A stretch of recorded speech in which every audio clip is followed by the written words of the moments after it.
ऐसा क्यों होता है कि जो लोग दूसरी कंट्रियों में जाते हैं उसका पैर दूसरी कंट्री में रखते ही उसकी लाइफ चेंज हो जाती है। ये दूसरी कंट्रियों में जाने का ट्रेंड जो इस तरीके का है ना कि ये नंबर जो बढ़ते जा रहे हैं ना उसकी कोई तुलना नहीं हो सकती। तो इस वीडियो में मेरे सिर्फ 3 क्वेश्चन और उसके आंसर्स भी जिसके सुनते ही आपके होश नींद जो कुछ भी है वो आपके पास के साथ उड़ जाने वाला है, होश उड़ जाने वाला है। फलाने का बेटा, मामा का भांजा, चाचे का बेटा, जो कुछ भी हो वो स्टडी करते करते पैसे भेज रहा है अपने घर पे।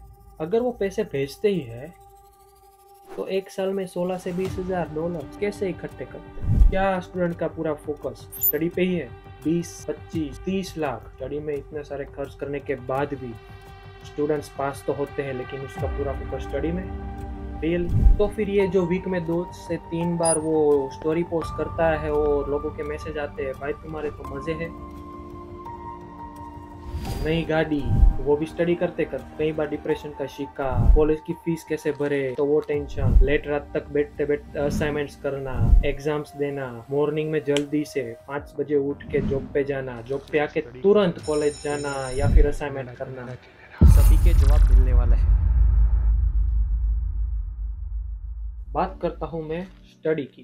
फोकस वो भी स्टडी के दौरान माइंड कुछ इस तरीके से बदलता है कि पहले तो जॉब ढूंढने का टेंशन, अब जॉब मिल गई तो बाद में असाइनमेंट और उसकी एग्जाम का टेंशन, क्योंकि जॉब करते करते असाइनमेंट्स और एग्जाम कब आ जाती है ना उसका कुछ पता ही नहीं चलता। कनाडा में जो बात करूँ तो सेमेस्टर होता है 4 मंथ्स का।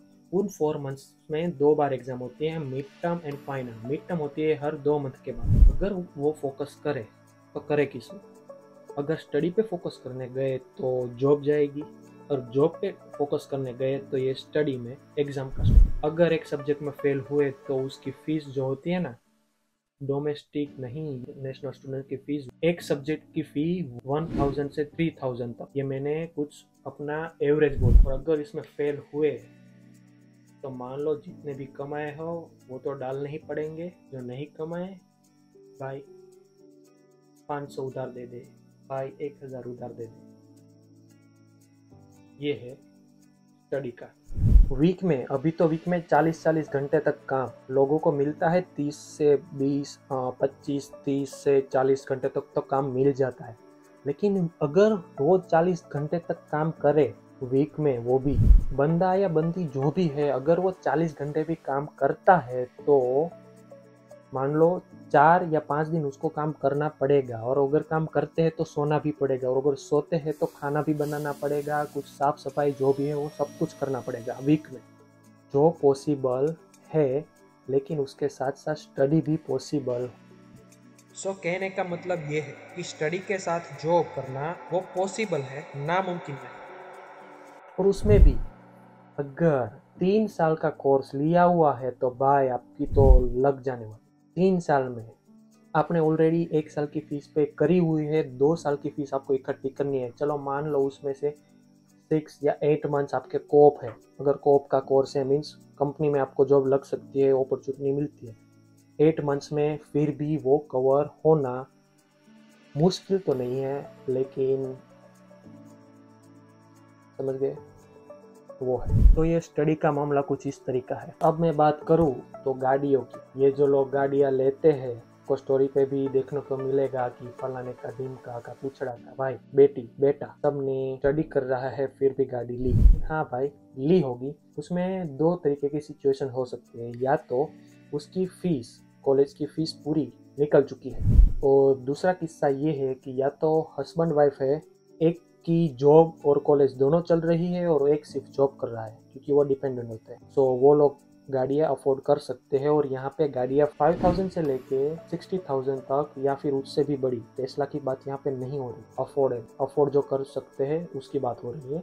इतने की गाड़ी आती है और $5000 यहाँ पे अगर आपकी फीस निकल चुकी है और अगर आपके पास अच्छा पे है, $20 कनाडा में बात करूँ तो 20 या 20 से ऊपर अर्ली बेसिस पे आपको पे मिलता है।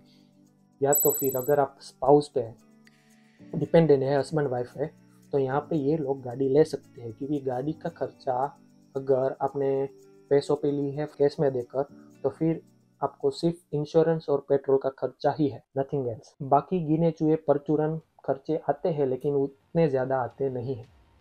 सो ये लोग गाड़ी अफोर्ड कर सकते हैं। टूरिस्ट पे आपने भले ही देखा होगा गाड़ी में घूमता है, ये करता है, वो करता है, लेकिन सिचुएशन इस तरीके की होती है। भाई इसने, इसके बेटे ने, इसके इसके पोते ने, बेटी ने, भाई ने, जो कुछ भी हो, उसने स्टडी भी कर रहा है और उसने डॉलर्स पैसे भेजे। लेकिन अगर वो स्टडी कर रहा है और उसने पैसे भेजे हैं, उसको पैसे वापस मांगने पड़ेंगे। वो सिर्फ दिखावा है। अगर आपकी 60 से $20,000 एक साल की फ़ी बाकी है या फिर सेमेस्टर की $8,000 फ़ी बाकी है, ये मैं कुछ अंदाज़ा लगा के एवरेज बोल रहा हूँ। 8,000 फ़ी यहाँ पे बहुत ही कम कोर्सेज में होती है। अगर इतनी फ़ीस बाकी है और वो इंडिया पैसे भेज रहा है तो उसका क्या फ़ायदा। ऐसे भी लोग हैं लेकिन बाद में वो फीस मंगाते हैं। चाहिए ना कि भाई फॉरेन एजुकेशन के लिए बेटा गया है या फिर फॉरेन एजुकेशन के दोस्त गया है, ये गया है, तो पैसे भेजने लगा है, वो बहुत कमाते हैं वहाँ भाई।